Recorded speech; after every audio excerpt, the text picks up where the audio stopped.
Yeah, my earliest memory is, I guess, the first time I listened to music at our house in Glen Ellen. We used to refer to it as the Gray House. I was diagnosed when I was 9 years old. I can't remember who it was precisely who diagnosed me, but it was around age 9 I started hearing the term Asperger syndrome.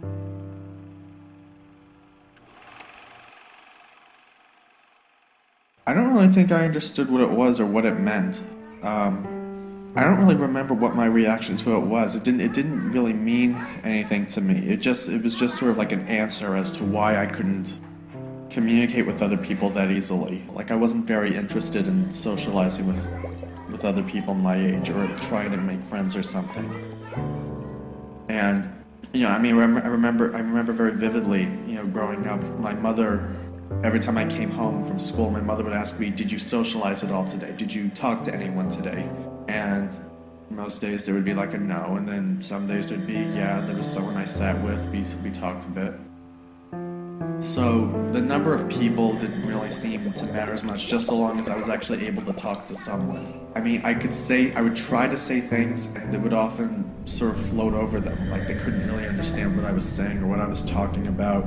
I learned early on that you shouldn't talk about something like Asperger syndrome with other children, because they weren't going to understand it either, and they would make fun of the word. They would make fun of the word Asperger.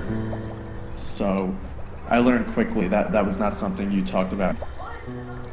There was definitely noticed that, like, I had a different way of speaking. I mean, children used to make fun of the way that I spoke, and I could never understand why they were laughing at me. And there were times I just became anxious about everything.